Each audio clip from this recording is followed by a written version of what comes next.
Hindon report आने के बाद से अडानी ग्रुप में मुश्किलों का दौर जारी है। न सिर्फ अडानी ग्रुप बल्कि इंडियन शेयर मार्केट में भी उतार चढ़ाव देखने को मिल रहे हैं, जिसके बाद बैंकिंग सिस्टम पर भी खतरों को लेकर अटकलें बनी हुई थी। अब इस पर आरबीआई ने अहम बयान जारी किया है।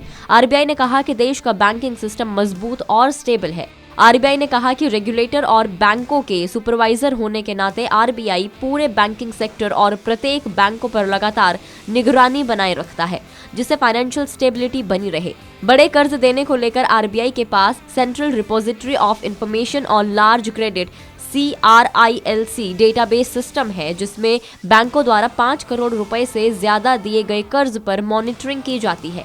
हालांकि आरबीआई ने अपने बयान में अडानी ग्रुप का नाम नहीं लिया। आरबीआई ने कहा कि उसके मौजूदा आकलन के मुताबिक भारत का बैंकिंग सेक्टर बेहद लचीला और स्टेबल है। आरबीआई के मुताबिक बैंकों का कैपिटल एडिक्वेसी, एसेट क्वालिटी, नकदी प्रोविजन कवरेज, मुनाफा काफी बेहतर है। आरबीआई द्वारा जारी लार्ज एक्सपोजर फ्रेमवर्क का बैंक अनुपालन कर रहे हैं। आरबीआई सजग है और वो भारतीय बैंकिंग सेक्टर के स्थिरता के लिए सख्त निगरानी रखे हुए है। आरबीआई के अलावा फाइनेंस मिनिस्टर ने भी एक इंटरव्यू में कहा कि भारत का बैंकिंग सिस्टम बेहद मजबूत है। उन्होंने कहा कि मैं जिम्मेदारी के साथ कहना चाहती हूं कि भारत का बैंकिंग सिस्टम बहुत ही बेहतर स्थिति में है। फाइनेंस मिनिस्टर ने कहा कि एसबीआई और एलआईसी अडानी ग्रुप में ओवर एक्सपोज्ड नहीं है। उन्होंने ये भी कहा कि जो कुछ भी अडानी ग्रुप में उनका एक्सपोजर है वो मुनाफे पर बैठे हैं।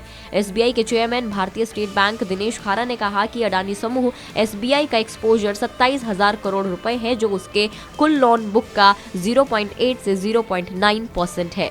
खैर, अब आगे देखने वाली बात होगी कि शेयर मार्केट का ट्रेंड किस तरीके से रहता है और अडानी किस तरीके से इस मुश्किल स्थिति से बाहर आएंगे। हमें कमेंट करके जरूर बताएं। इस रिपोर्ट में इतना ही। अगर आप इस रिपोर्ट को फेसबुक पर देख रहे हैं तो फेसबुक पेज को लाइक करें, और अगर आप हमें यूट्यूब पर देख रहे हैं तो यूट्यूब चैनल को सब्सक्राइब करना ना भूलें।